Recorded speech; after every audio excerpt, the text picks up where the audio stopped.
Hi, and welcome to the first episode of The Buzzer Race. I'm your host, Nikhil Ranjan. And I am your co-host, Kyle Jain. And for our guest today, we have Dante Minutillo, the 2020 NJCL Advanced Certamen MVP from Massachusetts. Welcome, Dante. Hello. So, could you do a brief introduction for us, just kind of like, name, former series of JCL, or anything else you'd like to include, and your favorite animal? Okay, so hello, I am Dante Minutillo. As Nikhil mentioned, I'm a Massachusetts player. I played Certamen from 8th grade until 12th grade, and I am now in my first year of college at Harvard, so still affiliated with Massachusetts. And my favorite animal would be either a pig, a hippo, an elephant, or a so I will not. Okay, you cut out completely on the last one. I think you were going to say frog. Yes, frog was the last one. Yes. Okay, so you have 4 favorite animals. Indeed. And you cannot pick between them. I cannot. Okay. Well, your Zoom profile image is a frog, so we're going to take a frog as your answer then, as the primary favorite. Yeah, all of those animals are excellent choices. So I want to just dive right into your Certamen journey. How did you start to get involved in Latin?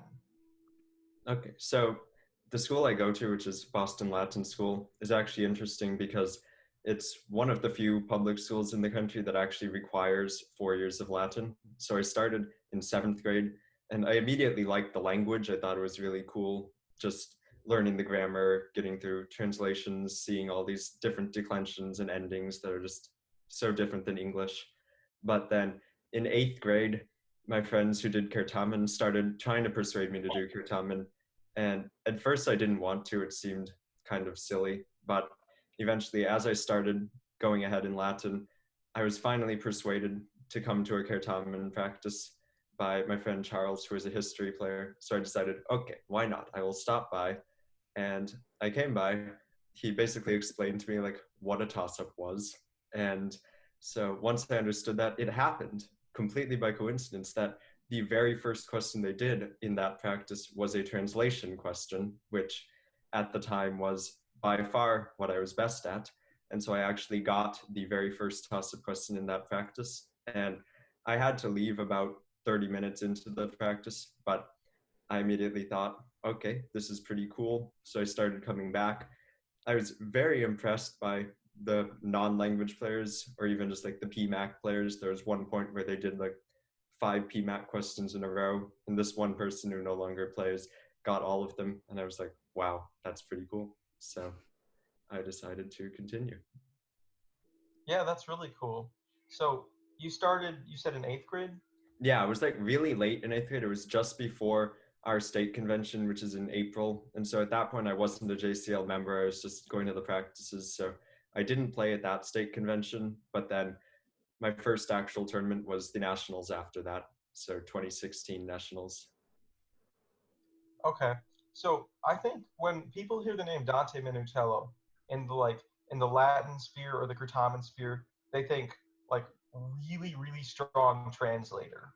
So I want to know, like, when did you develop these like really, really strong translation skills, and like how?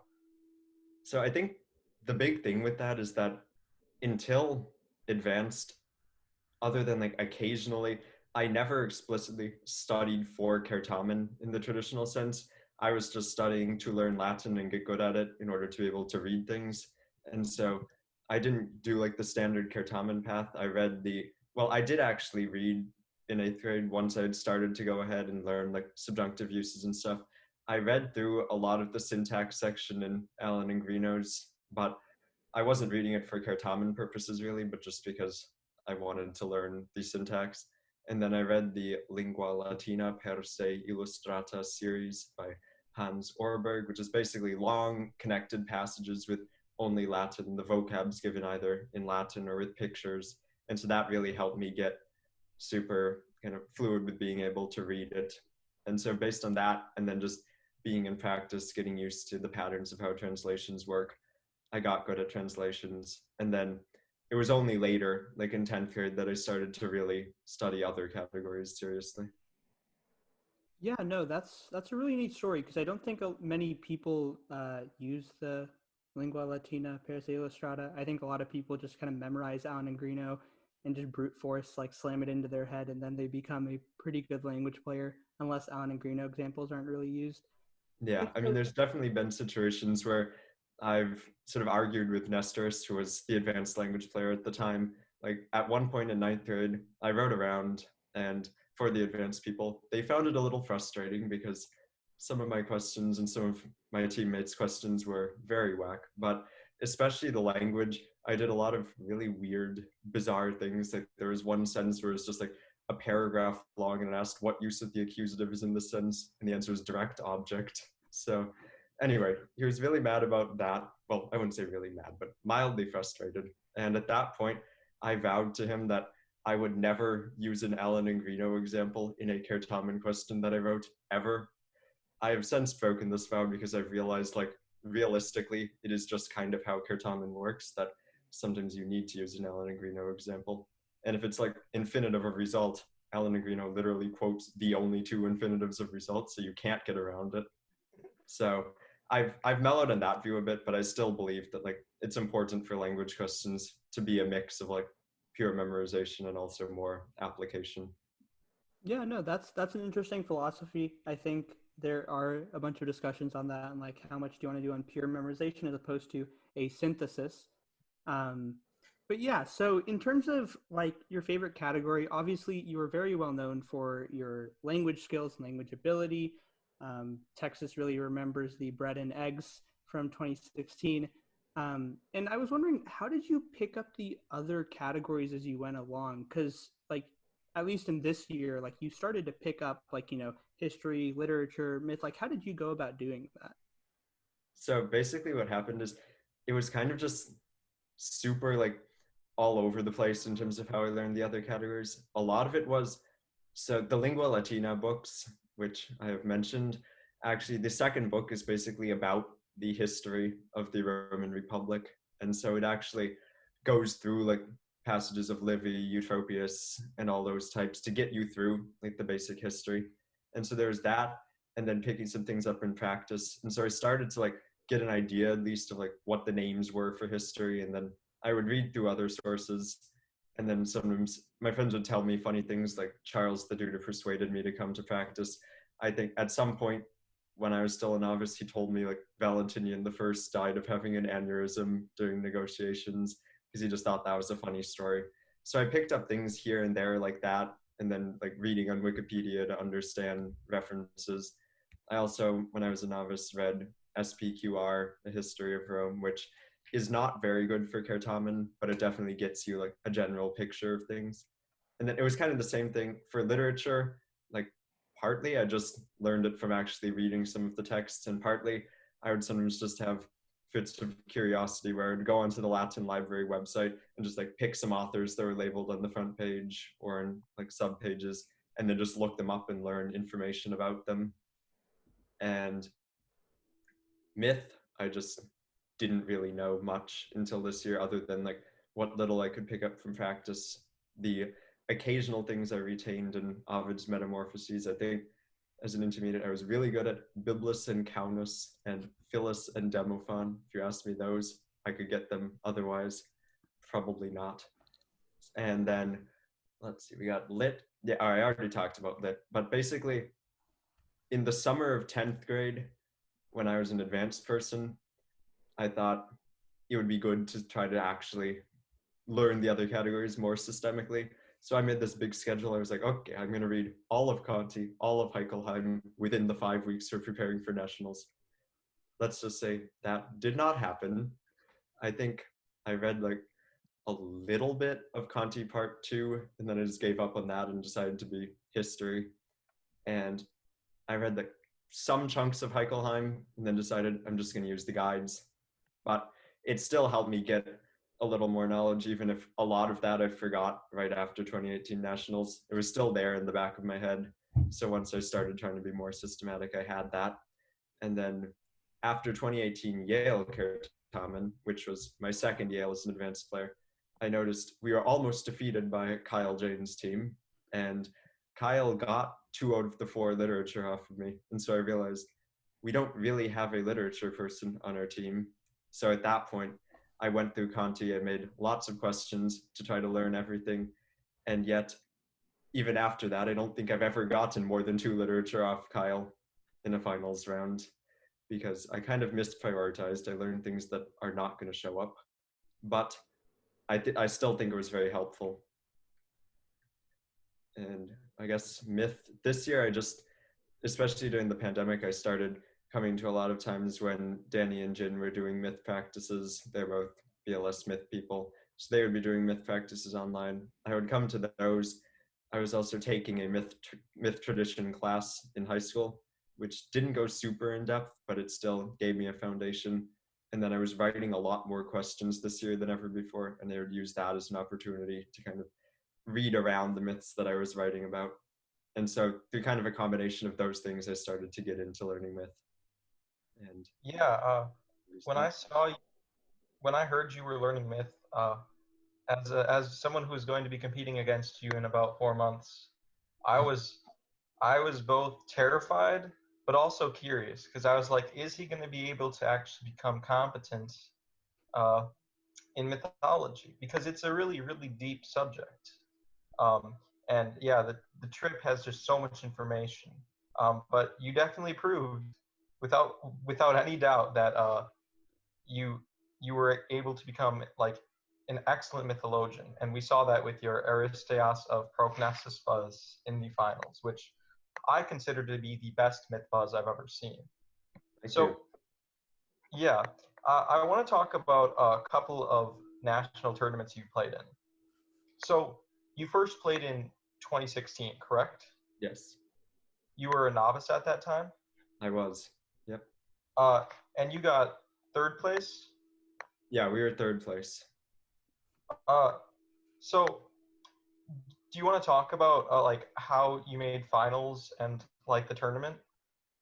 Yeah, so I don't actually remember very much about 2016 at all, especially because like at that point I basically only paid attention to the questions that I was responsible for, which was language and especially translations. Like I think Christy, who also no longer does Certamen, because nobody in my year actually does Certamen anymore, but Christy was like pretty decent at derivatives, and so I didn't really focus on those. I studied PMAC over the summer, and then for novice grammar, like if you just know how grammar works, you don't need to memorize like specific lists of things, so that wasn't that much of an issue. And then the team as a whole was just very strong. Most of them had been doing Certamen for 2 years, and they had studied hard, and so we were able to get to finals. I remember the buzz I was most proud of was, I think it was in semis actually, the last question. The answer was partitive genitive, and it was in the format like the sentences X and Y both contain what use of the genitive. And I buzzed up to the first sentence and said partitive genitive, and at the time, and it was correct. And at the time I thought like, wow, I am a god. But like now I realize that that's just like how Certamen works. Like there's only so many things they could ask about a particular sentence. So it's no longer that impressive now, but as a novice, I thought I was very cool for that. But then in finals, I just got outbuzzed by Florida, by the Oak Hall students on everything. So you hate to see it. I hate to see it. Yeah, I mean, you still made finals that year, and then actually the year after, you went on to win your first intermediate championship. How'd that feel?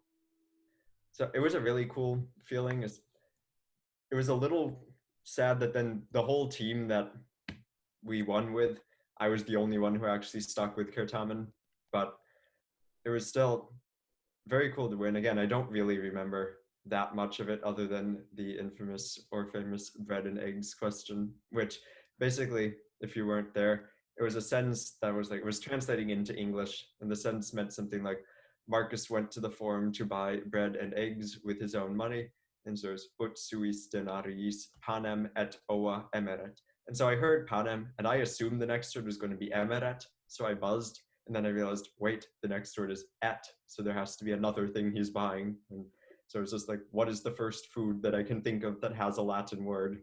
and it was eggs. So there we go. And then I had already guessed that it was going to be bi. But other than that, I don't really remember much about the round other than Christy did very well in the history and myth, and then I did well in the language. I think we were almost tied for MVP. Wow.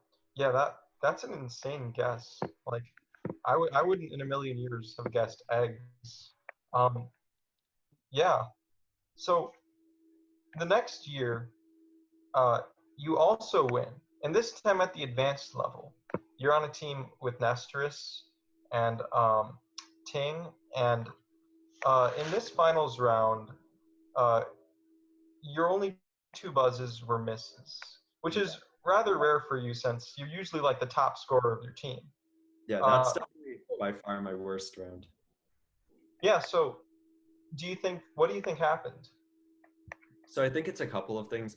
I think partly I was just kind of in a strange position on that team because Mr. Howard wanted to include me to like secure the language. It had worked very well at states finals where Nestorus and I were on a team together and we got full 20 on all the language. So we kind of wanted that to be a thing where like if both of us are there, he thought, okay, we can secure the language.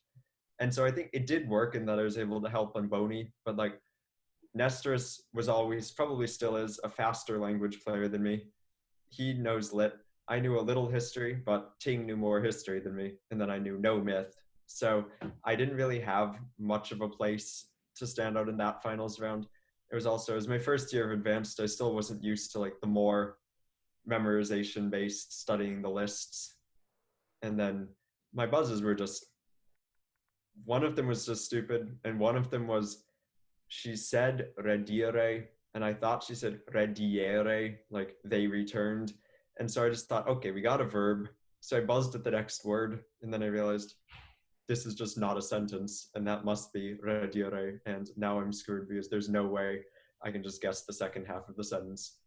And so I think I was just kind of jittery, very nervous there, plus accumulated sleep deprivation after 5 days of nationals, which is something that doesn't really happen in the other tournaments, but it means that I generally just don't do that well at nationals finals. Yeah. So speaking of the other tournaments, after this nationals tournament, you go on to become MVP at Yale. This is the tournament where you beat me by one toss-up at the end, right? And then Boston Elite, and then Harvard, where you beat me again, and Princeton, I think, where you beat me again. So, how did you bounce back on like an individual level after nationals? Was it like losing all the seniors, you had to take more responsibility, or did you just study? I think it was partly that I could feel more free to buzz on language because it wasn't like Nestorus would be out buzzing me, or I didn't, or like I would be afraid of buzzing Nestorus out. I could just buzz when I wanted to buzz there. The Yale finals, I got super lucky that I was even able to get 2 of the literature. What happened is before the round, or actually earlier in the day, Mr. Howard was like, I predict that they're going to ask Manilius in finals. And at the moment, right, I haven't really studied Conti seriously. So I know one thing about Manilius, which is he wrote a poem about astronomy. So I hear a question that's like, the locus fortunae, the 12 athla. I'm like, I have no idea what any of this is. Then it says, and the signs of the zodiac are all found in what author? And I'm like, okay, that sounds like astronomy. Let us trust Mr. Howard, say Manilius. And so we got that question. And then Vitruvius, I just happened to know. But after that point, I realized, okay, I got so lucky there. If I want to keep getting at least 2 lit, preferably 4, but that never happened off of you, then I would need to actually get serious about it. So I spent a lot of time preparing for that. And then that made things a lot easier in Princeton and Harvard. Yeah, so you mentioned this kind of preparation and I mean, I know it personally, but would you be willing to kind of explain what you did with Conti? Yeah, so basically, I just set out a plan for myself after Yale where I would go through a certain number of pages a day and I would just write questions on everything and write as many questions as possible. I would try to double it up so that I would learn it from multiple directions. Like if Conti said, say, Livius Andronicus was born at Tarentum, I would make 2 questions out of that. I would make what author was born at Tarentum and where was Livius Andronicus born. And my hope was that as I was going through making the cards, I could also be studying them at the same time. It turned out making the cards just took too much time, and I ended up with like 6,000 of them. So apart from a couple in part 1 of Conti, which is the early literature, I didn't really get a chance to study the cards, but I think just the act of writing out all the information so many times and reading through it and like thinking through it in my head and putting it together helped a lot going into Princeton and Harvard. And then that summer after Nats, where we did not do too well, I decided to prepare for Boston Elite by being more serious and really studying, especially the Conti Part 5 flashcards. So I now make a big deal about Conti Part 5. That's kind of like my biggest subspecialty in Certamen. Yeah, so you mentioned you didn't do too well in 2019, and I wanted to talk about that actually because it was a pretty like significant nationals, I think, in some regards. So y'all come into 2019 and you end up getting the first seed in prelims. So usually first seed also gets associated with kind of being like the favorites. Did y'all think you were going to win at that point? I mean, we never want to be too overconfident, but if I'm being honest, like, I think we did think so. Like, I think we were really prepared. We had done a lot of hard questions in practice, and we were getting them, like, practice. We had all sorts of crazy things. Like, we were doing, like, Citicerus, Namatianos for myth and literature, and then, like, or I can't remember what we did for history. Oh, yeah, I remember this standing out to me that a toss-up in one of our history practices was the Lex Hieronica. So like all sorts of really obscure things like that. Then we get to 2019 finals and we got Cadmus and Harmonia for myth. We got Catullus for literature. We got the man like Ricimer for history. And so it's like that really surprised us. We weren't prepared for that. But also looking back on it, we just weren't as prepared as we thought we were in general. Like 2020, we were all 10 times better than we were in 2019. Yeah, so in 2019, you mentioned the finals where there were, some interesting questions that we've had many discussions over what we think of the choice of those being in finals. And I was curious, do you think your semis performance maybe shook you guys going into finals? Because that was probably one of the crazier rounds nationals has ever seen. Like, could you walk us through that semis and like what it was like? That was quite the. Also, I want to specify that like I don't want to sound that like I'm blaming the questions entirely. Like we should know Catullus, we should know Cadmus and Harmonia, and we should know Ricimer. So like whatever the questions that were asked, we should have been able to get them, and we weren't, and that is our fault. So I don't want to seem like I'm blaming the questions. But anyway, for semis, so basically what happened, right? First couple questions, we were playing against Virginia and DC. And the first couple of questions, it was super evenly matched between us and Virginia. We were basically going back and forth, getting questions. And I was having a really hard time getting into a rhythm personally, just because like there were a couple questions that I thought were unexpectedly easy again. Like the question's answer was nesciveramos, which is like a surprisingly easy verb form given that scripseramos had showed up in novice round 1 of the same tournament, and it's the same form. So that surprised me. And then, but then like for myth, we had like a gap in or, which is pretty legitimately difficult. So it was really hard for me to tell what to expect, but we were kind of holding our own questions 1 through 10. I think it was almost tied after 10. Then 11 through 15, basis DC starts getting questions. Virginia keeps getting questions, and we just really lag behind. We get nothing that quarter. Part of that is because I have an insanely stupid buzz. I buzz in pure desperation at what name is shared between 2 characters in Ovid's Metamorphoses before any information is given about the characters. And I say Sickness. I have since learned, incidentally, that there are 3 characters named Sickness in Ovid's Metamorphoses, but that is beside the point. As far as I knew, there were 2, so I was like, why not? Let us just say it. It was wrong. And I believe Ashley, our myth player, was not happy about that, understandably. But yeah, so we go along, we get nothing, toss up to 11 through 15, and we are 55 behind at the next score check.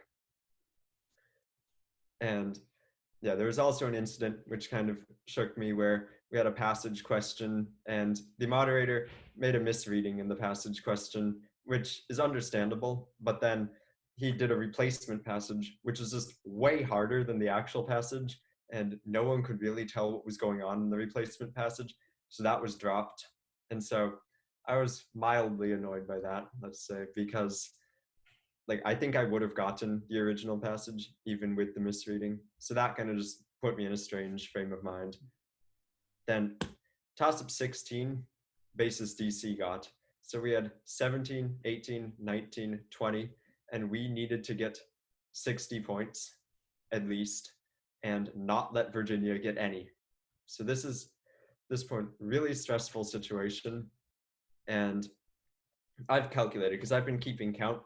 Normally in tournaments, I feel like each set of 5 has 2 language, 1 lit, 1 history, 1 myth, but they've distributed a little differently in this round. So I know that toss-up 17, 18, 19, 20, there's going to be 2 lit, 1 language, and 1 myth.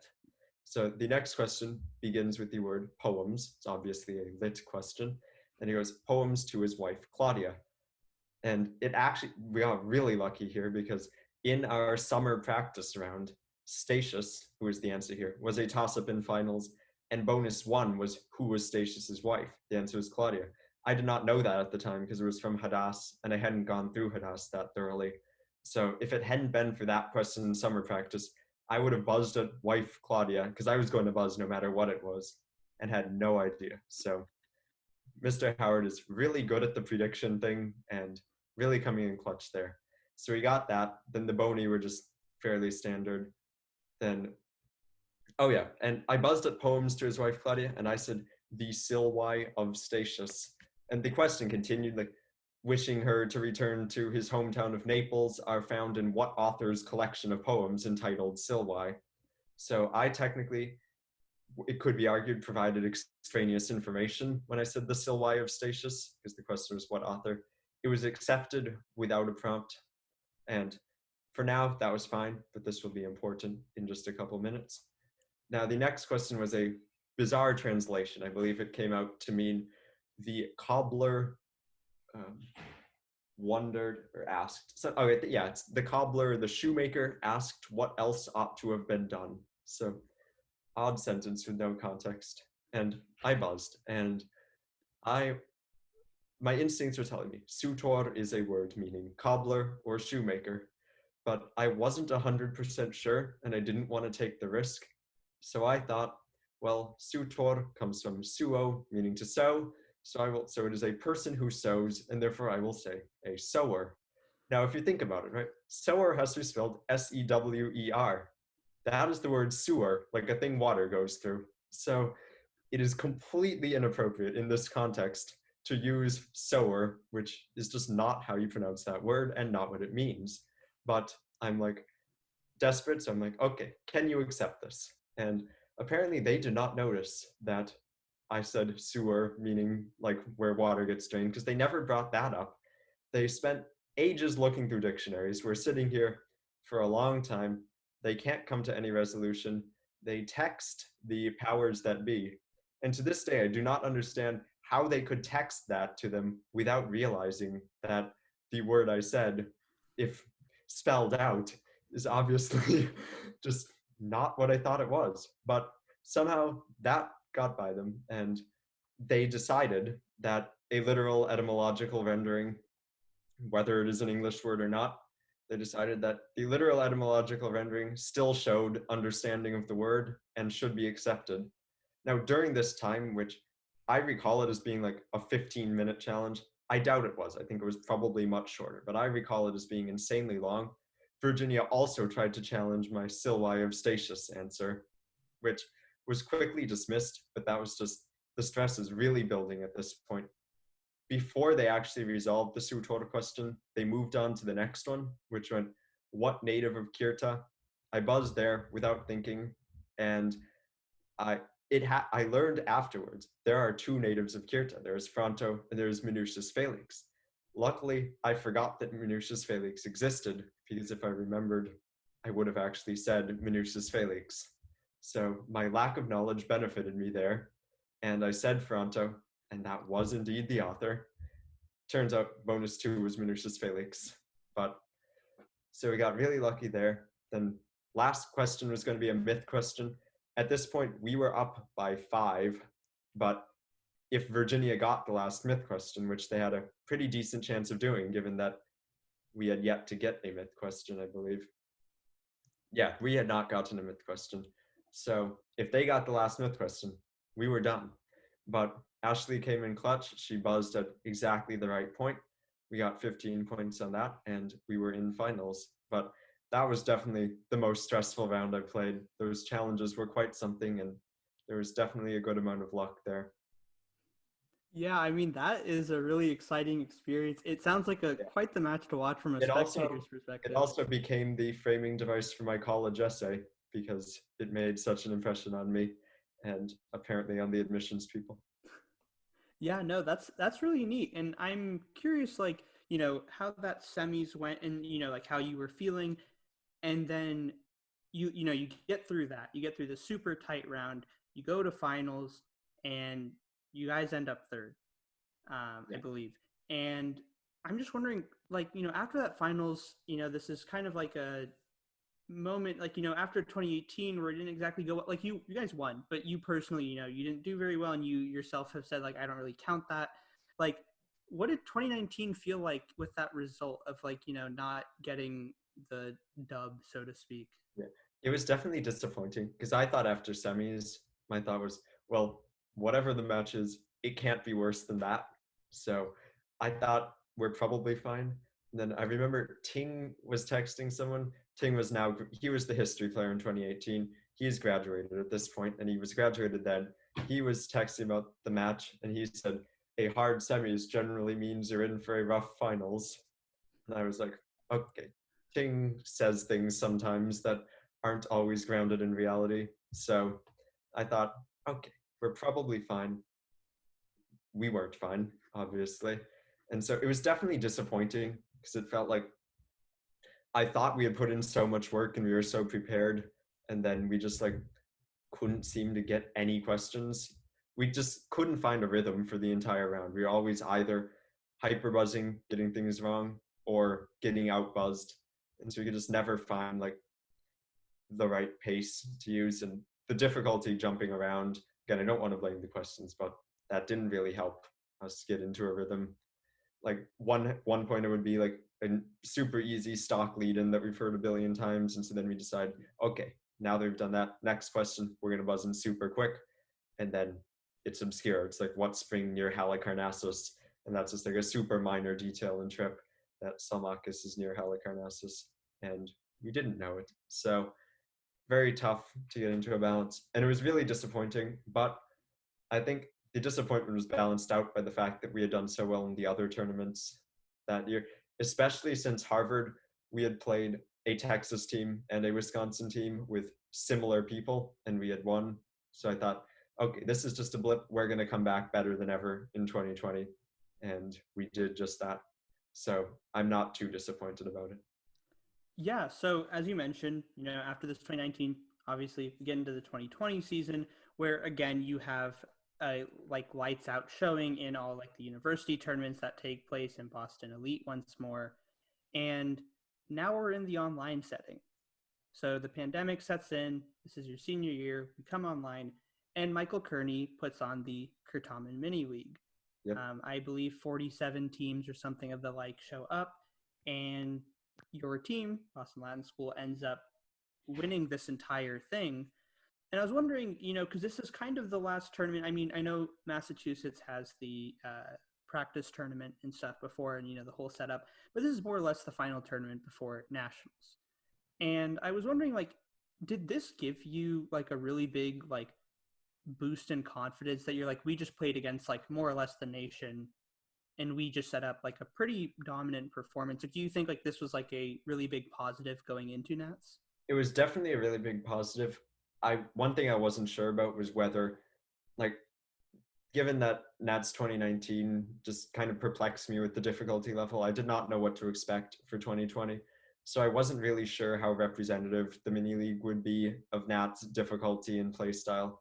Like the mini league really prioritized, especially in finals, first clues that people wouldn't know and taking a while to kind of get to gettable information and having harder answer lines.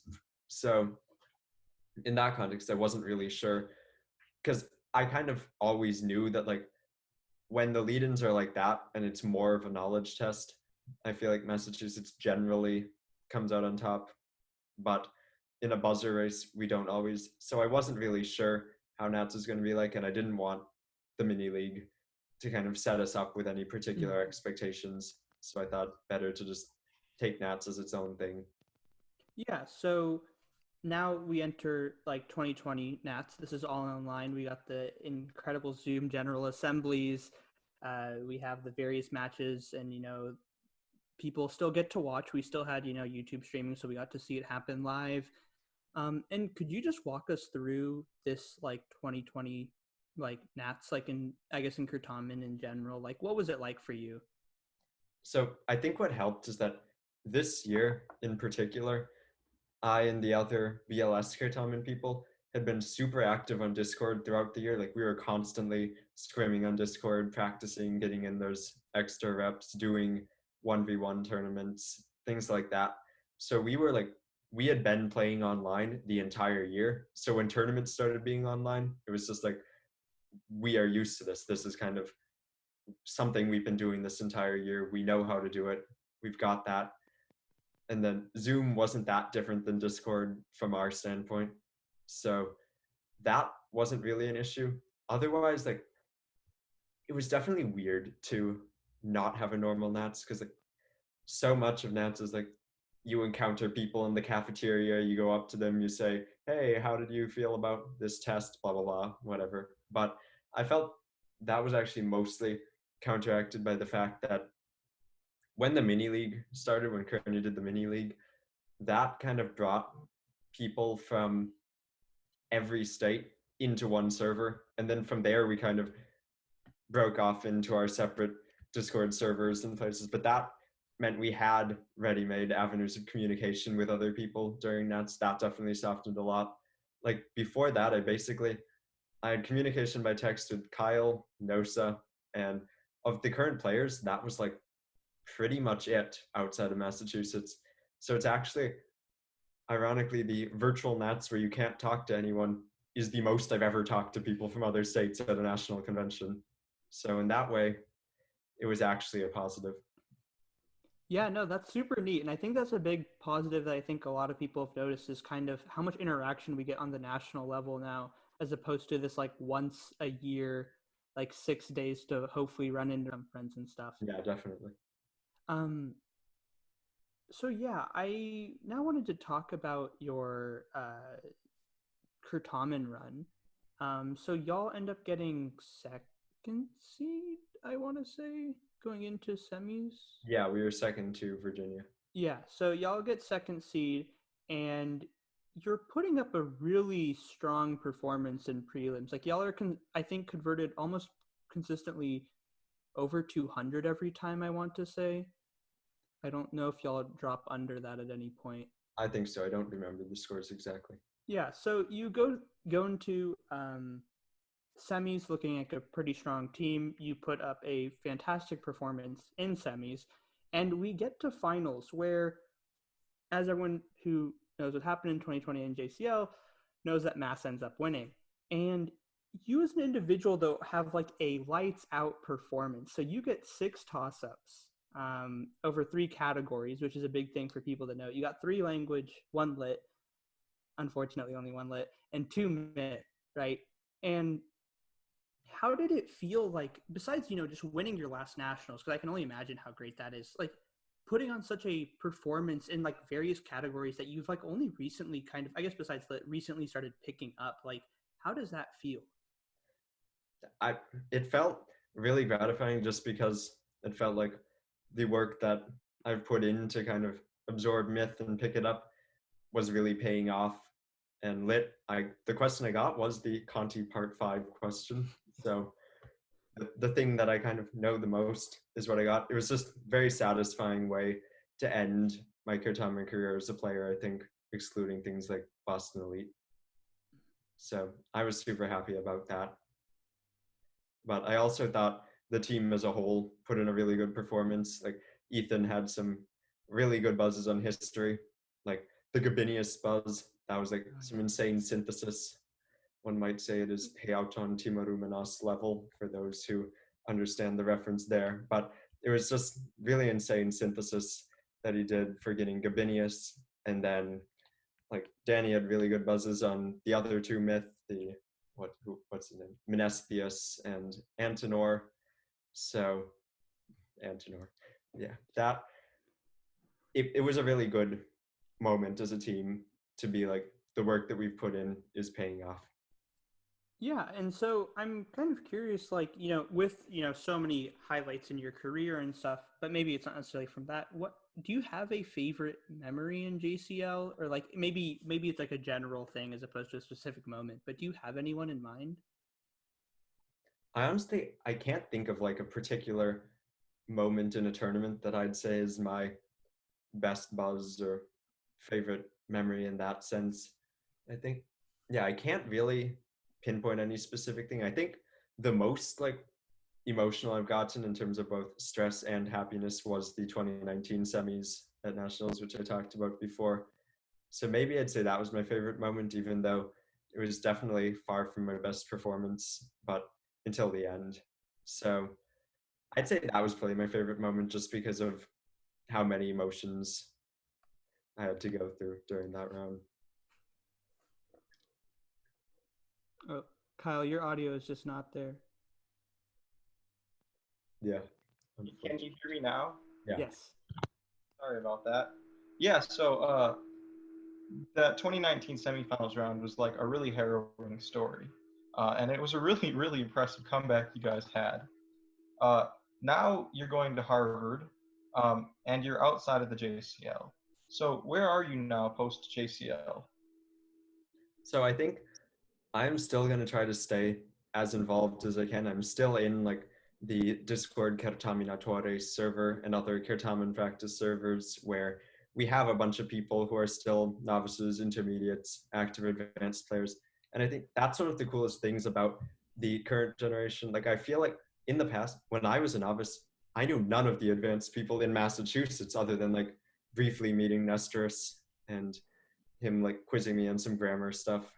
But otherwise, like I barely knew the advanced people, much less anyone outside of Massachusetts. So I think it's just really cool that now the like people from different states are interacting online more and more, scrimming together, sharing resources, and that advanced people, college students, teachers are interacting on servers like this with even novices and people from other states. I just think that's a really great development. I think it's very promising for the future of Kurtamen, especially if that can be spread to their states, because it's so beneficial for smaller states who don't have resources, coaches ready-made, that we can like play rounds with them, help them share resources. So I think that's something I'd like to continue. I'd like to produce more things that I can release publicly. Like maybe my Conti questions, those aren't particularly helpful though, unless you care in what year Cassius Felix wrote his De Medicina, which you shouldn't.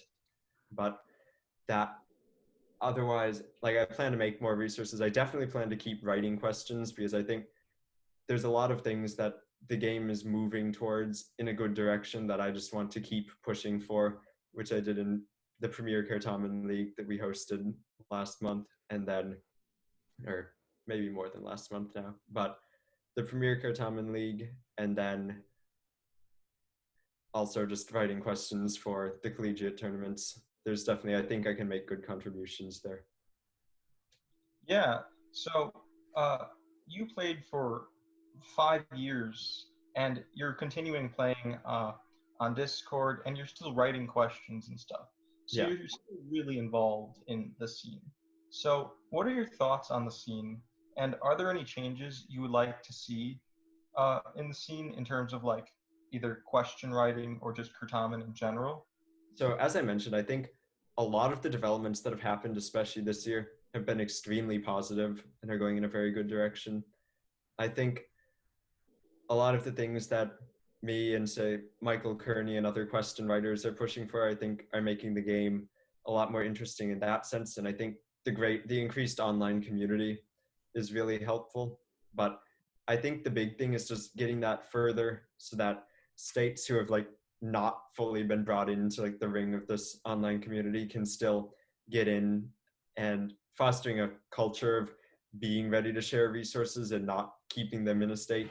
Because in my opinion, it's just kind of unfair that by the luck of being born in Massachusetts and going to high school in Massachusetts, I have access to history lists, to PDFs of source books, to myth lit lists, to all sorts of guides, to Mr. Howard, who's an amazing question writer and coach. And I have access to all these things. And if I happen to be born in a smaller state or a state that doesn't have as developed a program, I wouldn't have access to those. So like I've released on the servers a folder with PDFs of all the source books, things like that. The NJCL has a public resources folder, but at the moment it's kind of disorganized and it's not been promoted very well. So I think those are directions that I'd like to see things move in, like more resources that are shared across all the states, more resources for little states to build up their programs, and more bringing everyone into the online community. Yeah, no, that's really cool. And I think, yeah, I mean, the sourcebook folder has been, I'm sure, a massive help to anyone who is like had access to it, just because like the opportunity exists that you now have the book to it. Like, you know, before you didn't even have the book. So it's like, you know, you have something to work with now. And I'm curious with respect to like online resource sharing. So we've already on the side have had many conversations about what we think about how resources should be shared, whether states should, you know, release their resources, how should we go about doing that. And I was curious in terms of like people and like that sense, like, so I guess let me be a bit more eloquent about this. So we have a bunch of former Kurtaman players now who are involved in the scene, maybe as question writers, maybe they just kind of help their state for nationals prep, like, you know, they come in and buzz for questions and stuff and help run practices. But what are your thoughts on maybe developing a system to have players come and actually help with smaller states? I mean, I've mentioned this before that I want to try doing that if I can, where we start like spreading resources in that regard, where we now have like, you know, experienced former players or like coaches come and help these smaller states. Yeah, and I think that's a good idea. I think it would also, especially now that we're online, so you don't have to literally move to a smaller state and do things in person. Like you can talk to people online, you can share resources, you can give coaching. I think that would be a very good culture to promote. And I think it would also be nice because I feel like this generation has a lot more players who are passionate about still continuing in the game and still playing in like collegiate level Kurtamans like the Premier League and Boston Elite. I think it's good that there are starting to be more of those popping up and more initiatives to do that, yeah, as well as just the regular scrims in those servers. And so I think people would be willing to do things like that. I think there is a motivated crowd who would want to help coach smaller states. I think that would be something good to focus on, maybe even at the national level. Like the NJCL could foster something like that, or officially like sponsor a server that everyone could be on. I think if, and this is an if, but if my life leads me in such a path that I am continuing with this and I decide I want to run for Kurtaman chair, which may be a thing in the future, I don't want to say anything definite, but should that be a point in my life, I would definitely make it a big part of my platform to help spread resources and coaching and question banks and things like that, so that every state has an equal opportunity coming in. And at that point, like, it's a lot more left to individual initiative. Like even now, a highly motivated individual in a small state could purchase the source books, go through them, write questions. But even that is of limited help if you don't have regular practices with high quality questions. Like it's a lot more helpful when you have that, so that you can help process the information rather than just trying to study on your own and translate that to Kirtaman. So I think that would be a big thing that I'd want to develop. I mean, like, that's like a kind of like, you could say like a financial kind of issue now, right? Of like, Yeah. it has to, like, players have to invest on their own to get access to source books. Like, I mean, I did that as an individual, I guess mostly I wanted my own copy. So I could, do whatever I want with it. If I accidentally destroy it in the rain, as I did in Indiana, like stuff like that can happen. I won't get in trouble. But like, it's still a financial thing you have to invest in. Not every player can do that, right? I think it would be good if we could, publicize these source books for everyone to have access to it. And I mean, obviously, there's a couple of the source books that are old enough that they're out of copyright. Like the language source books are pretty much all out of copyright. And like Greenwald's and the Etymology Online Dictionary are available for free. For culture, Johnston's available for free online because it's old enough. And then I think for Hellenic history, there's a copy of Barry that you can get online. But a lot of the source books are not yet out of copyright, which makes it hard because like the source book folder, I think it's really useful, but it has to be kind of distributed somewhat on the down low and not. I think the NJCL would not be able to like officially publish something like that unless they somehow managed to work out a deal with the publishers and get a license, which if that were a thing, I think that would be cool if that were a thing. And I think people would probably be willing to chip in a small amount so that they can get this license to have access to the books as an institution. I don't know if that's at all practical, but that would be a thing to definitely consider to make them more affordable and accessible. Yeah, no, for sure. I think that is something worth thinking about, and I'm sure there are so many people in the scene who want this type of thing to take place. So it would not be a very hard thing to do. So the final kind of thing I have for you is, do you have like any, takeaways or advice kind of like from your experience through Kirtaman and the JCL just as a whole that you wish you had kind of had and you want others to know, maybe that you want to share? So do you mean like advice for other Kirtamaners? Yeah. I think it's kind of a hard position for me just because like my path towards acquiring knowledge of the subjects was so out of the ordinary. Like I learned a lot of stuff just from reading primary sources and then picking things up at practice, which again is an opportunity that a lot of people don't necessarily have. But I guess the biggest thing for me that was very helpful, besides just spending way too much time thinking about Kirtaman stuff, is that I never approached something with the attitude of I'm going to learn this for Kirtaman specifically. Like I never thought like, what is the bare minimum of like word associations I need to be able to make in order to get questions in Kirtaman? And I think that's kind of been the attitude a lot for how you can get into learning things for Kirtaman. Like I think there's the hilarious, but also at the same time very sad Ohio Locals Literature Guide, where it basically tells you things like, if you hear Christian, buzz and say Augustine. If you hear orator, buzz and say Cicero. And that to me is just, first of all, it's just not fulfilling. Like it's just, what is the point? Like you haven't gotten anything out of life just knowing Augustine is a Christian. Like, cool, okay. And then you haven't gotten anything.